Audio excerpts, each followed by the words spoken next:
Hi guys, it's Miss B and I am here in my office at school today bringing you a video for this week. So this week we're going to talk about bringing awareness to mental health illness. May is Mental Health Awareness Month, and so I thought it might be a good idea for us to kind of understand mental illness, symptoms, and what you can do if you think you may have some mental health issues, or if someone you know is suffering with mental health issues. So let's get into it.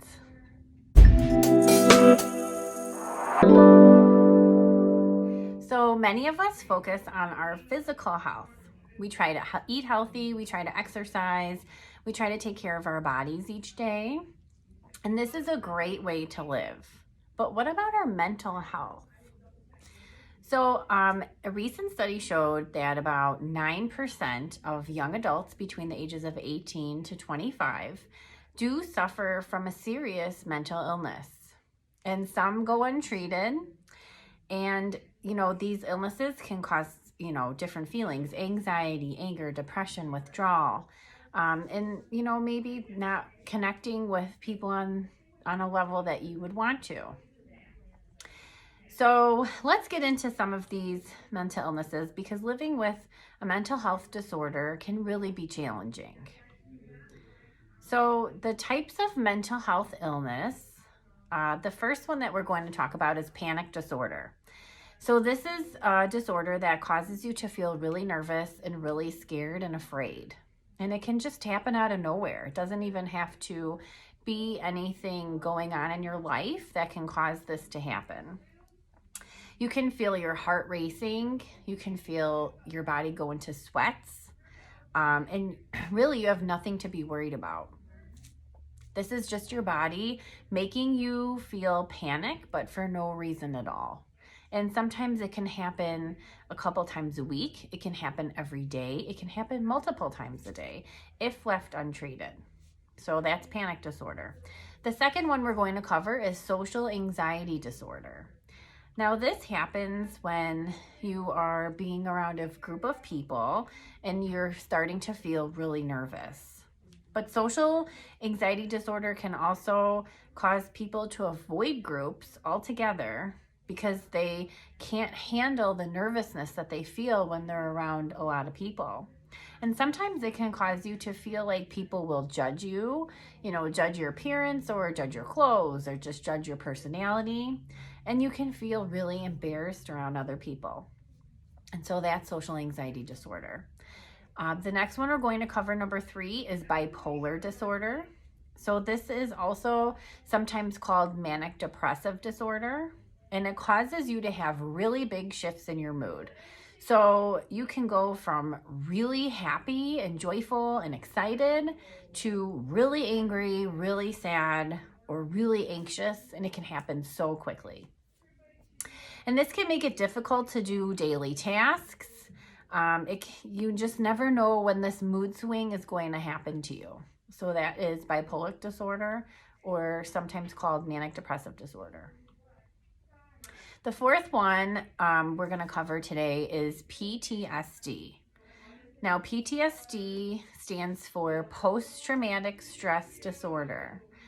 And if you have something traumatic happen to you, it can cause you to kind of experience this traumatic stress after it has happened.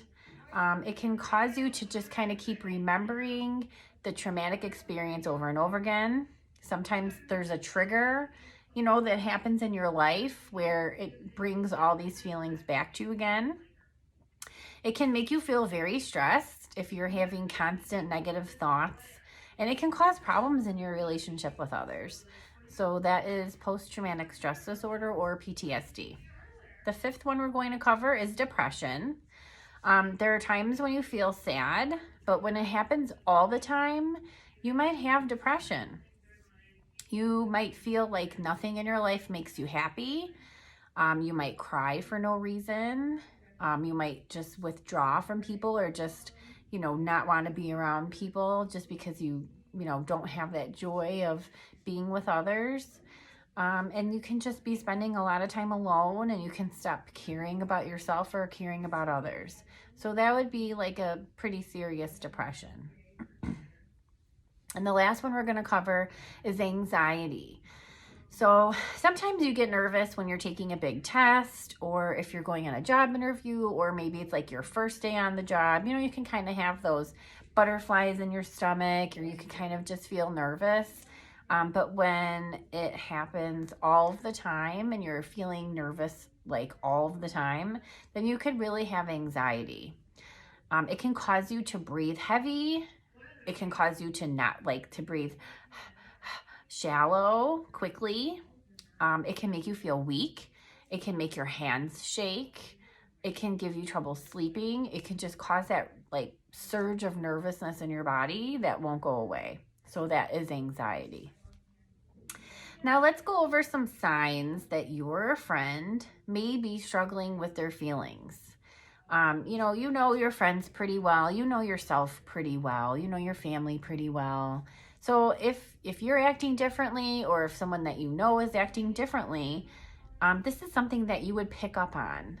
So here's some symptoms to look for, for people who could be struggling. Things that will always excite you or excite them are just not fun anymore. There's a change in mood, either sad, down, moody, or being uninterested in things. Being unhappy more days of the week for like a 2 to 3 week period. Having trouble sleeping or having trouble eating.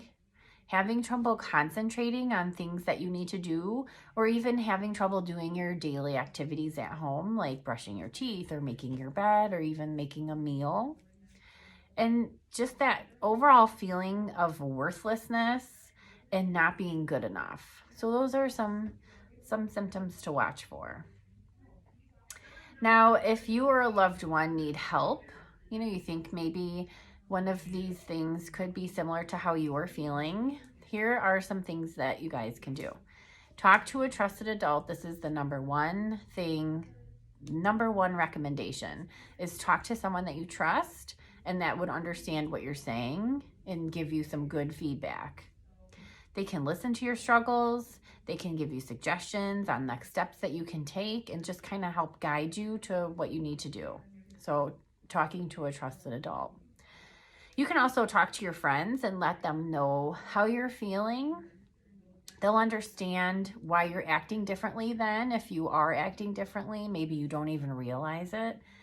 And then they can help support you. It's good to have a good support system around you all the time, especially when you're going through something difficult. And you can spend more time with people who love and care about you. I know sometimes when you're suffering from depression or anxiety, you just feel like you don't want to be around people, but actually people can kind of help not make you focus on those negative thoughts that you're having or those negative feelings that you're having, and they can kind of like put your attention on other things. So even though you might not want to, spending time with others can really help when you're struggling. Also, keeping yourself busy, cleaning, going for a walk, even reading a book about mental illness, or maybe connecting with other people who might be suffering from the same symptoms that you're having can really help you also. Some therapy or counseling sessions could help too if you can get those set up or have someone help you get those set up. Sometimes talking to someone who doesn't know you very well can kind of just help you release some emotions that you're having because this person isn't going to judge you. You're in a safe place and you just kind of get all those things off your chest. And they can kind of help you, give you feedback also when you're going through those rough times. A few resources that I have for you. If you're dealing with like a substance abuse or mental health issue, you can call 1-800-662-HELP, H-E-L-P. So that's 1-800-662-4357. It's also a bilingual national hotline. They offer confidential, free, and around-the-clock help.